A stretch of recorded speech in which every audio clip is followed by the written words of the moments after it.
Hello there, Geminis. Welcome to your tarot reading. So, when I was shuffling out the spread, you have a lot of cards that jumped out and a lot of major arcana cards. So I have four major arcana cards in a 10-card spread. So that's pretty significant. And not only did I have a lot of cards that jumped out, there were like 3 images that came out. And the images look really good, okay, but they were like really clear and they were moving. So let me just talk to you about the images that I saw and how they relate to the cards, and then we'll go into the reading. So this is the first time I'm using this deck, and by the way, this is the White Sage Tarot deck.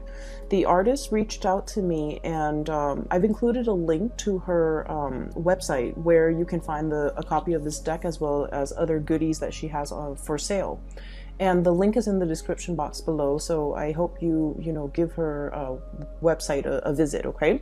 So when I was using this deck, and for all the other signs too, what I've noticed is it's a mixture of, first of all, standard Rider-Waite imagery and interpretation. Is just, like the standard tarot reading, but it also uses animals, so like animal totem and imagery of animals. So I feel like a lot of messages came out and a lot of words came out too. So it's a really interesting deck to work with either way.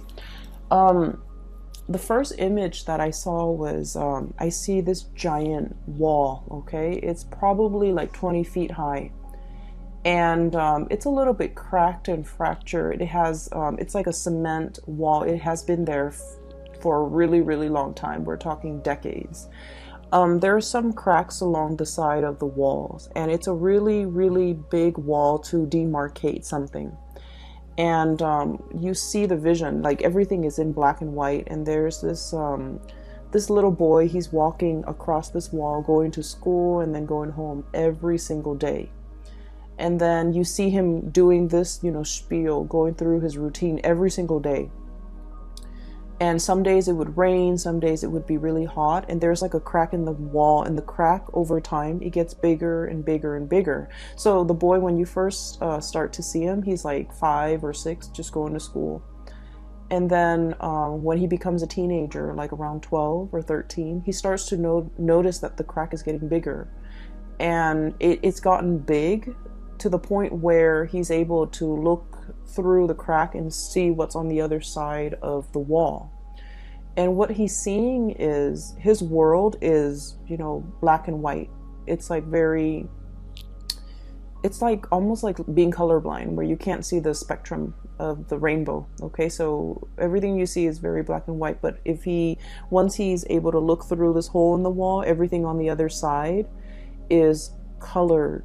Okay, so you see like all the vivid colors, and what he sees in the distance is like rolling hills, orchards, and like a really big mansion in the distance. He wants to go there. He's definitely lured in by the colors, how abundant it is on the other side of that wall, and he wants to be there. And so, every day he tries to like make the crack bigger, but it's a cement wall, so it's pretty sturdy. And so he kind of let that dream go, to break down that wall. And so you see him as a teenager, and then he gets older and older. Now he's going to work, and he's passing through this crack in the wall every day. The cracks get bigger. The vines start to overgrow. Nature is starting to reclaim this wall. And then you see him as a young man, probably like 18, 19 years old.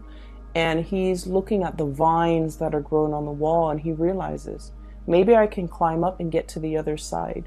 And so he does. He, takes off his coat, climbs up the vines, and then it's a 20-foot wall. So he reaches the other side, jumps down, and he makes a run for the orchard and the house, the big mansion in the distance. Okay, so right off the bat, what I'm seeing is, and I mentioned with the previous video as well, the one for the month of October, there's a lot of repetition. There's a lot of things going around in circles, right? Not being able to find a way out, or not feeling like you're in a lot of control over your life, right? So I feel like this message for this month is definitely in opposition to what I felt for the month of October, where you are creatively problem solving. You're trying to get yourself out of a situation, and you're able to, utilize your problem solving skills in order to get you where you want to be. And so whenever I look at walls, it's like barriers, blockages. They can be physical blockages. They can be things that actually exist in the real world to prevent us from, to keep us in, but also keep things out, right? So it goes both ways. It's a double-edged sword. But I also feel like, they're metaphorically can be like self-limiting beliefs, okay? I really can't do that. I'm not good enough to do that. Or even situations where there has been distance, there has been a rift, or you can't really fathom how to get where you want to be because of these blockages that might be real, might be perceived, might be imaginary, that is standing between you and the object of what you are going for, okay? And time has a way of breaking down these walls, okay, as you see in this imagery, where it's like the passage of time, okay, realizing that we're in a situation that is not ideal, that is very routinized, that is very monotonous, like it's like a revolving door. And knowing and understanding that it's a revolving door and that we're wasting a lot of time. And so you're making a break for it, okay? You're utilizing your free will in order to change a situation. So not only is it just, overcoming obstacles, but I also feel creative problem solving. And it's like doing something very, very bold, very impulsive, but it works out, okay? It's something like very out of character is what I'm sensing. But in the end, it works out, okay? So that's the first message. And this message is, I feel like it's linked up here with the first three cards, okay? So let me talk to you about the cards.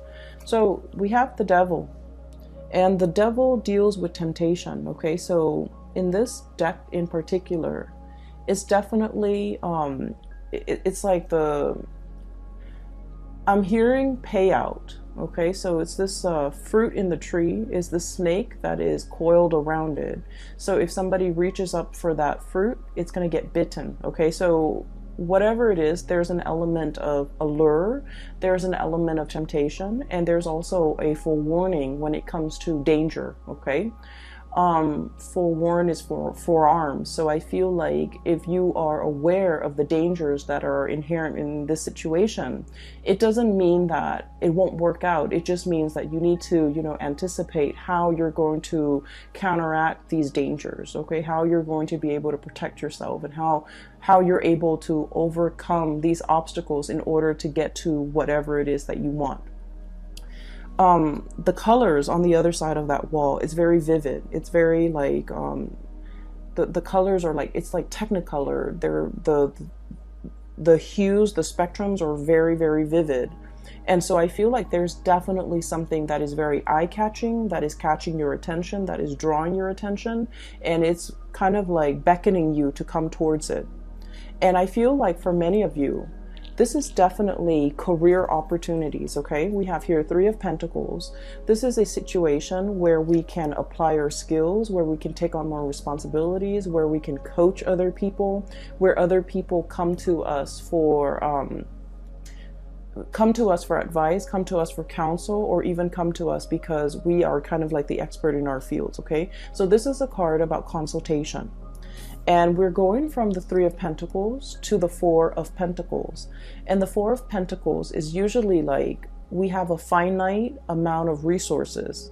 And the Pentacle suit deals with, money, tangible things, assets, and things of value. So I feel like there's a major opportunity here for some of you guys to gamble, to like, to bet on something, to invest in something.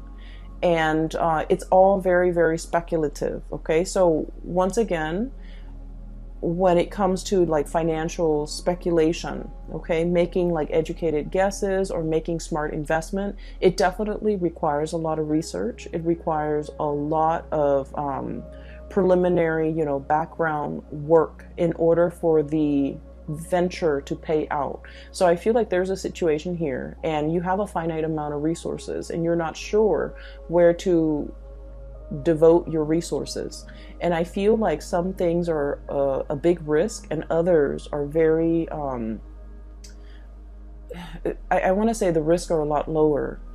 And so I feel like normally you guys are normally very risk adverse. Okay. So I do sense like in this situation, what it like, it's like what you see is not always what you get. So I feel like there's going to be some huge payout too. Okay. But once again, there are inherent dangers with speculation, right? Like we're not always 100% sure how things are going to pan out. So it's really important for you to do your research and to make sure that whatever you get yourself into, that you come prepared. Okay. So I definitely feel income generating opportunities here where you're able to like multiply or even double or triple your income.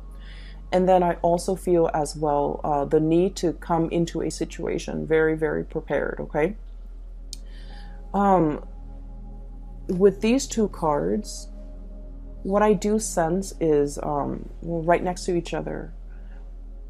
The Three of Pentacles is consultation. The Four of Pentacles is holding back, okay?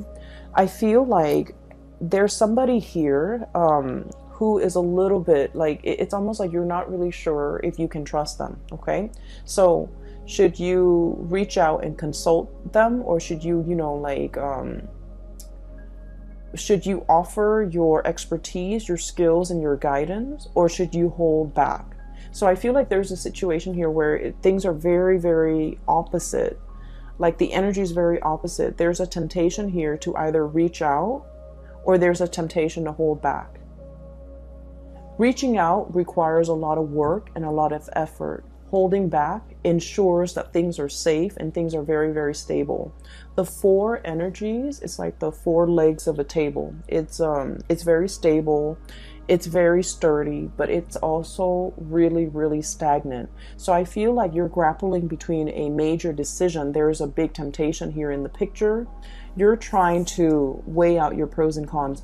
I have here, and this is the Strength card, and the Strength card is basically, with this card in this deck, is not the standard Rider-Waite interpretation, I feel. There is that infinity symbol up there, okay? So it's like wanting to make the right decision. Not only is it like the right thing, but morally right, okay? Wanting to do the right thing, wanting to balance things out, wanting to like, I feel like fix a situation or really understand all the inherent risk involved before you make a decision, okay? So you're operating from a space where you're not really making a move. You're testing the waters, you're assessing, you're scouting, or you're just trying to get a lay of the land or trying to get like your bearing before you act, okay? So this is a card about deep contemplation, but coming from a space where you want to be responsible. You want to do not only what is right, what is expected of you, but what is also morally right, okay? So I feel like there's a situation here where Three of Pentacles, consulting, reaching out, exchanging in ideas, and, you know, opening up that channel of communication. It seems to me like it could be very, very burdensome, okay? It seems like emotions and feelings and thoughts are wound up very, very tight. And there's something here that is so neatly packaged, okay? Is wound up really, really tight. It is very burdensome, and it's hard for you to know how to extract yourself from it. It's hard for you to know, where do I even begin to unravel it? Where do I even start? Where's the beginning? Where's the middle? And where's the end? So I feel like there might have been, for some of you, a really, really complicated situation that you're trying to resolve. And you're not sure.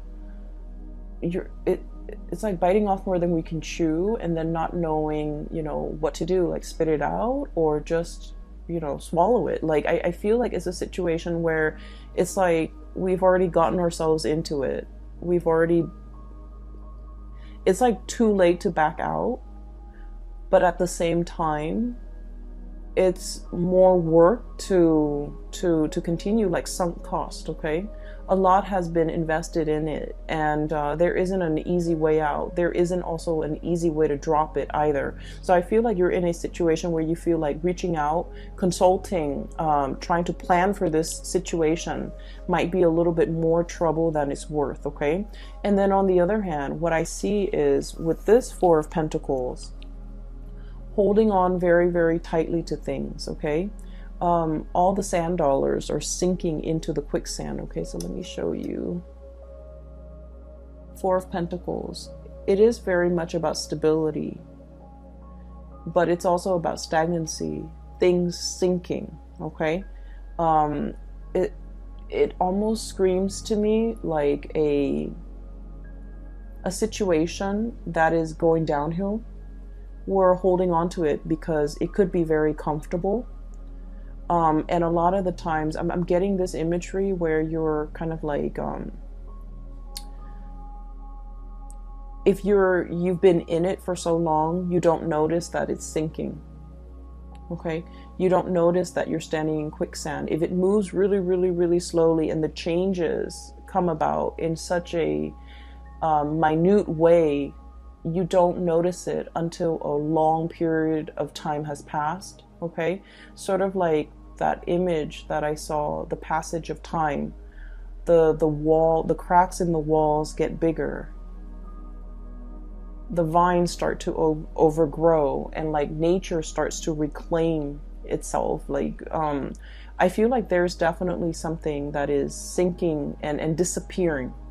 Yeah, disappearing. Sinking into the quicksand, disappearing. And so the more that you put off, or the longer that you put off, the more it's going to disappear. And at the end of it, all you're going to get left is not these pentacles, but just, you know, the imprint in the sand. Okay, like a disappearing act. So I definitely feel you're conflicted about a decision, and you're conflicted, excuse me, about a waiting too long, taking too long, and having something kind of disappear out of sight. Okay, what we have here is the Queen of Swords, and this could be your energy, Gemini, as an air sign. This is the card of Aquarius, Gemini, and Libra. Okay, when I first saw this card, the thing that really stood out is not so much the blue eyes, but the moon in the background, the crescent moon. Okay, it seems almost like an eclipse to me.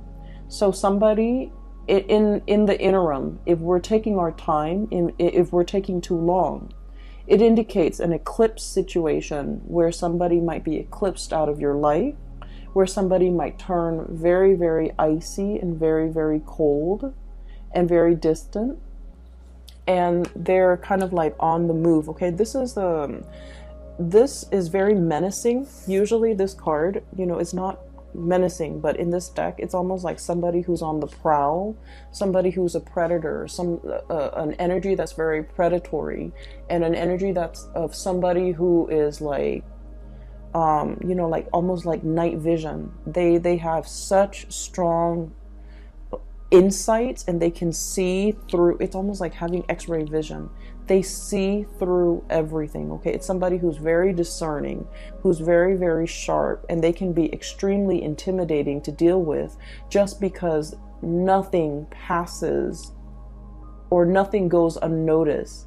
Nothing passes through, and they see and they hear everything. So it's somebody with, like, you know, highly in tune senses. Okay.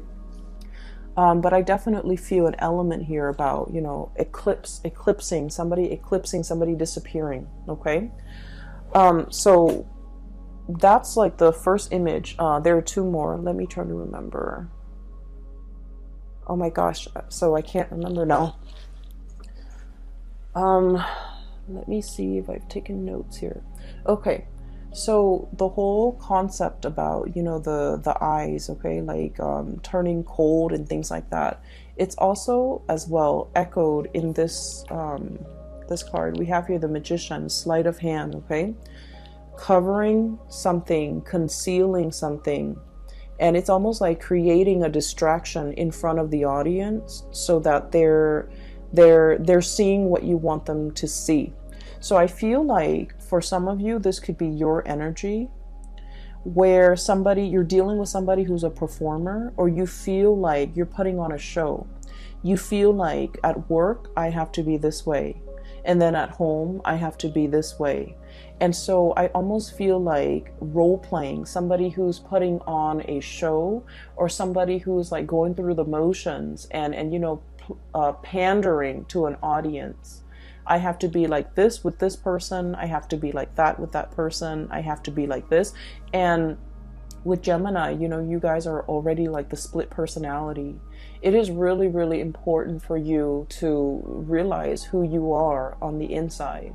So I feel like, wearing the mask and putting on a show and the whole concept about having to perform all the time, you might feel like you're constantly under scrutiny, okay?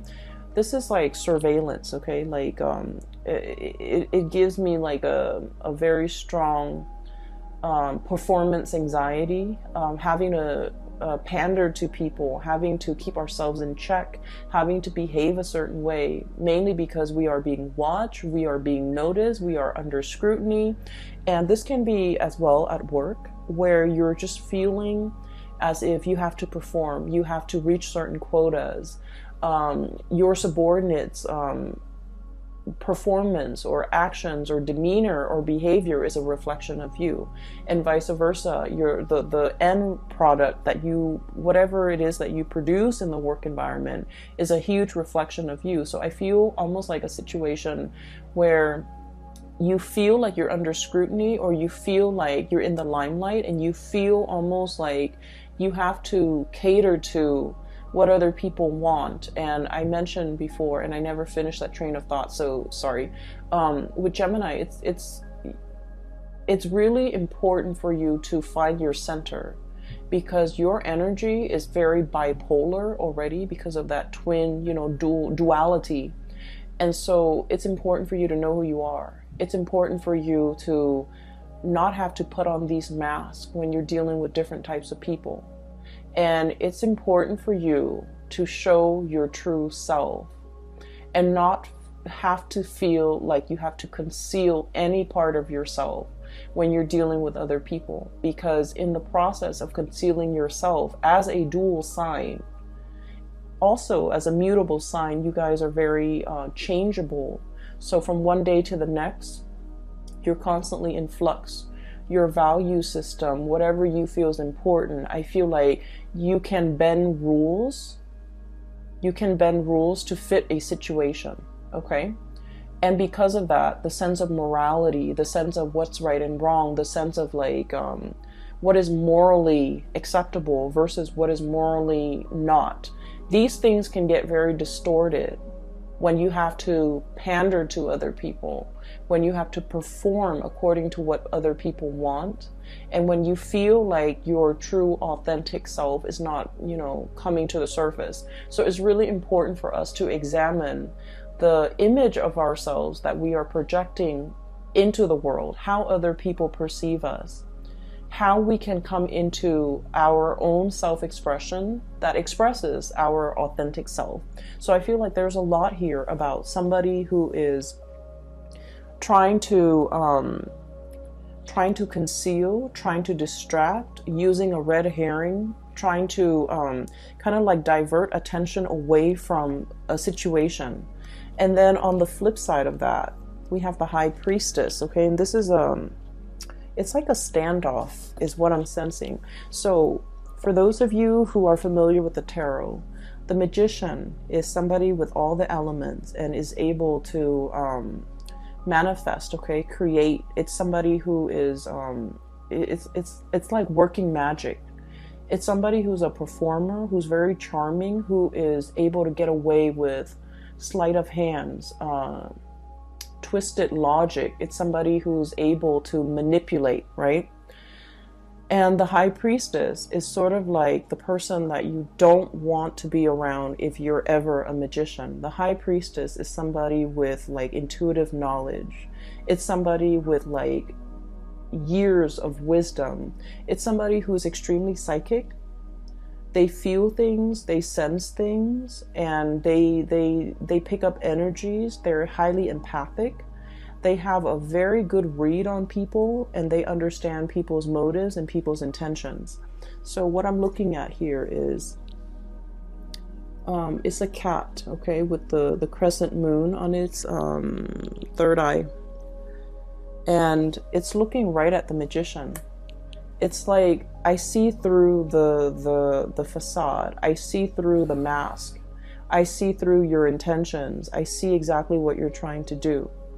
Okay, so I feel like one person is definitely trying to conceal information, or trying to distract, or trying to withhold and hold back information. And then the other person is definitely already aware, okay? Can see through the fog, can see through the distractions, and can see through all of this, the facade.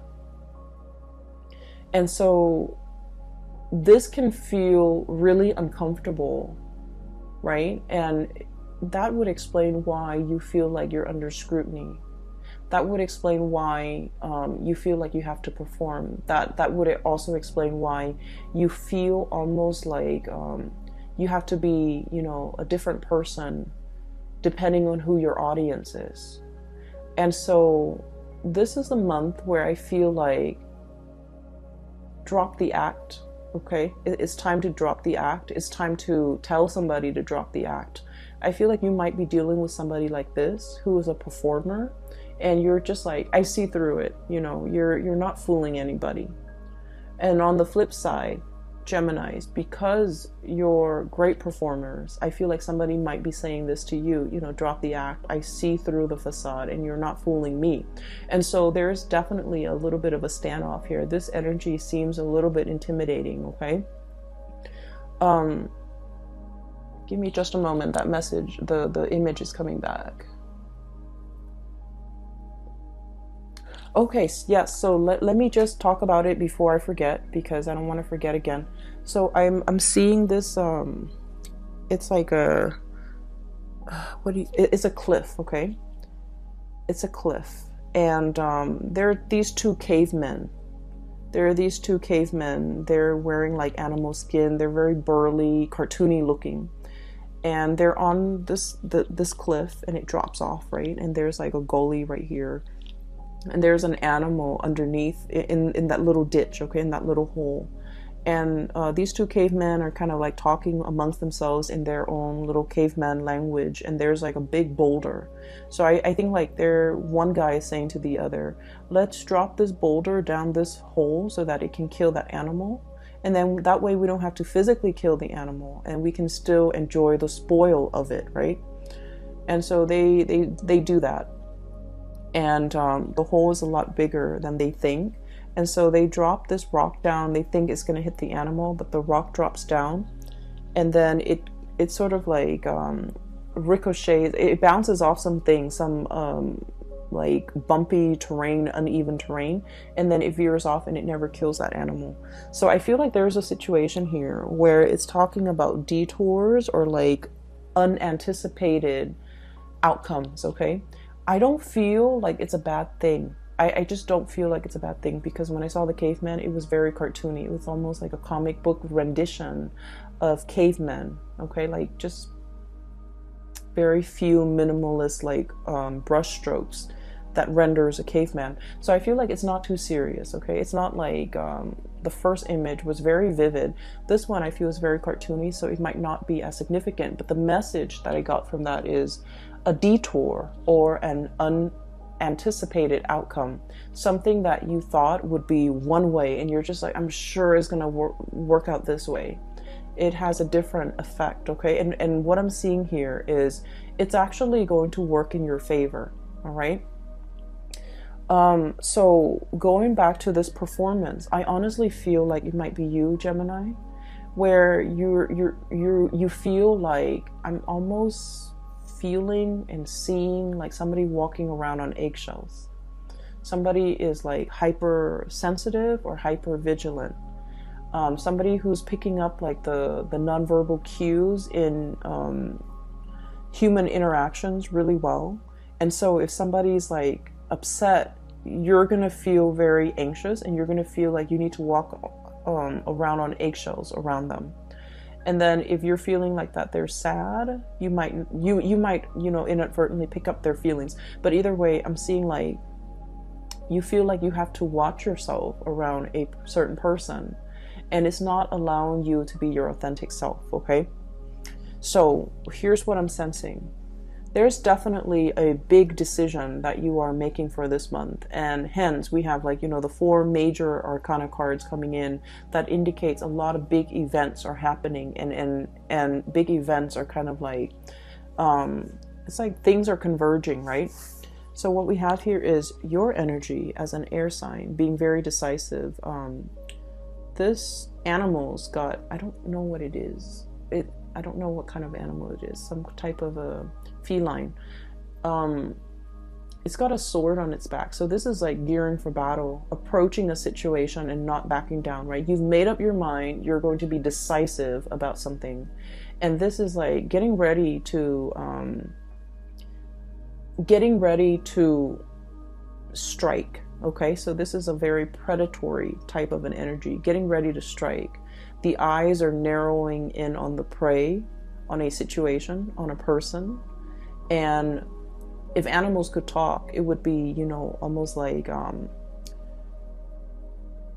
let me give you a piece of my mind, okay? It's an energy that is very directed, a little bit forceful, strong, and just really direct, very blunt, okay?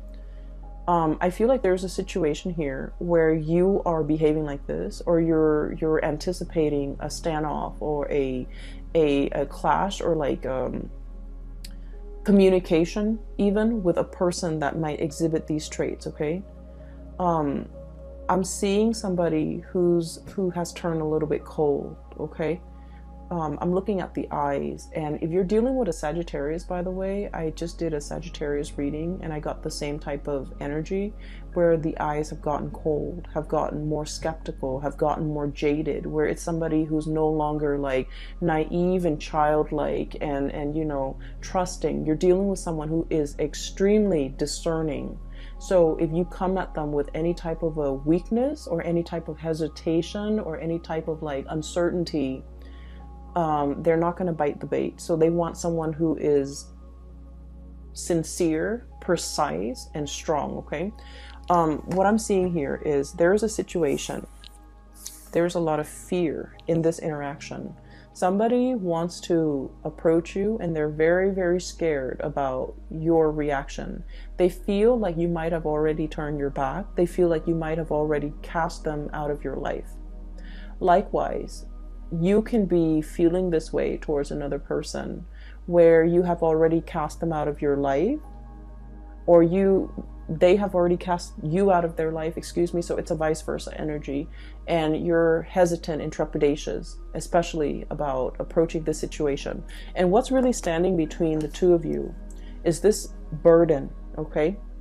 Things that have gotten really messy, things that have been, bunched up, not very well thought out, entangled, messy, just difficult to extricate from. Okay, so there is a situation here where it's like you're a little bit nervous about approaching this situation, or somebody is very nervous about approaching this situation with you. And I feel like one person feels that the other person has turned their back and moved on. One person is scared that the other person is upset and is getting ready to, slice. And then the other person is like, either way, it's a situation where there is a lot of blockages in between the connection. Okay? And so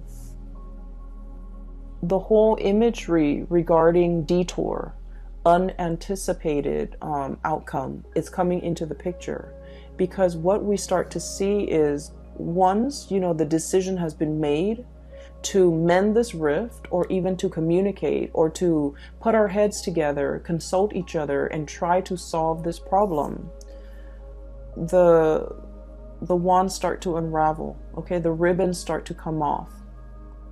Okay, so, and what we have as well, this is one of the best cards in the deck. We have the Two of Cups, mutual energy, like coming back together. So I feel like you anticipate something is going to go a certain way, and you're hesitant, you're scared, you're trepidatious about making this decision, going forward with this decision, because you're just like, there are just so many things, so many factors. You can't really extract what is like a real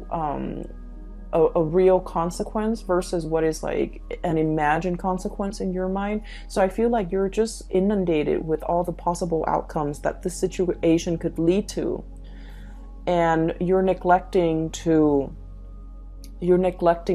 think that maybe it's not always going to be bad. So there's a situation here you're hesitant about doing because you're dwelling on all the ways in which it could go wrong. And then the moment when you start to unravel, it starts to unravel, it falls apart, and it is kind of like very seamless. It's very easy to take it apart, dismantle, disassemble, and then rearrange. And the color schemes that I'm noticing with this is what was very, very, very burdensome, okay? What was like keeping all of this afloat, the blue or aqua or sea foam, whatever this color is.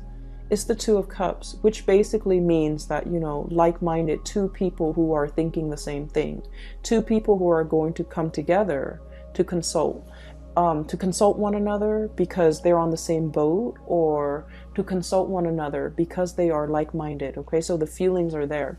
So I feel like if there has been a situation where there is like a big rift, a boulder between the two of you that you can't really knock down, a wall that has been resurrected between you and another person, the cracks in the walls are starting to, you know, fracture, get bigger, meaning that wall is going to come tumbling down any minute now. Okay, it's just a matter of time. So I feel like the whole concept of timing, letting time pass, I feel like for this month in November, if there has been a significant amount of time that has passed, revisit this situation and fix it, because you're going to have a really outstanding, amazing outcome from this, where you're going to start to realize that, you know, all of these fears were definitely in your head. All of these things that you thought were, you know, too difficult, they're going to work themselves out. If there has definitely been like an estrangement or like some type of an emotional rift between you and another person, and you feel like they have already slipped away, I feel things coming back together, because like I said, this is a really, really good combination. It's the counterpart, okay? It's like a couple. One person conceals, one person is afraid to express, and I'm almost feeling like, you know, the person that plays like many roles, they're afraid of showing their true self. They might not even know themselves well enough to know who they truly are. And so they hide behind masks, they hide behind roles, they hide behind facades and characters, mainly because they're afraid to be vulnerable. And definitely there's a situation here where emotions have not been expressed because of fear of rejection, fear of vulnerability, fear of being in the limelight, being exposed, being, you know, I almost feel as well, I'm hearing like seeing things for the first time, trying to see things for the first time. So maybe somebody is very, very afraid of showing feelings, expressing how they feel, because they have never done it before. And so because they've never done it before, and they're having to do it for the very first time, they can feel very uncomfortable. It's like this feather, when you're tickled, that feeling is really, really uncomfortable, right? And then I also feel like you actually don't need to be afraid, because somebody has known it all along. Okay, the High Priestess, one person conceals, the other person reveals. Okay, so the High Priestess could be the one that is, you know, the one concealing information, and then the other person reveals. So I definitely feel here there is reciprocity in a situation where if there has been like a little bit of a cat and mouse game playing or whatever it is, I feel like there's a coming together of something really beautiful, okay, and something very harmonious. So what you thought was very conflictual, I feel like it's going to take a detour and it's going to turn into something really good. Whatever you thought was like very difficult to extract yourself from, I feel like the other person might be on the same boat and might be very willing to help you. And then whatever you thought was like messy and unchangeable and just, you know, difficult to resolve, I feel like there's harmony at the end of that resolution. All it is calling for you to do is to be very decisive, okay? To not like waffle back and forth and you know, like one foot out the door. It requires like swift, fast, predatory type of, you know, take a pounce on something, take a stance and just, you know, kind of slice through that facade, okay? So I feel like you have some swift decisions that you need to make. You need to be quick on your feet here because something is slipping away, okay, Geminis? I hope that message resonates with you. It came out really strongly, and I hope that this reading is helpful. Let me see if there's anything else. Okay, there was another image. It slipped my mind. I cannot remember it, okay? So I just have the image of the wall with the cracks in it. And then on the other side is like colors, vivid colors, and the mansion in the distance. And then the cartoony men, cavemen with the boulder. Okay, so that's all I'm seeing here. By the way, if you're interested in a reading, I do have a link in the description box below for a colleague of mine. She is based out of California. If you would like to book a reading for yourself or for anyone you know, if you're interested in some spiritual guidance, I highly recommend that you book a reading with her. She's phenomenal. The link to her scheduling website is in the description box below. If you also want to get these cards and support your local artists, the link is also down below, okay? I will talk to you guys soon. I will be back for the December reading, and then if I have free time, I will try to do like a 2020 yearly reading by the end of this year, if time permits, okay? So take care of yourself, Geminis, and I will talk to you guys soon. Bye-bye.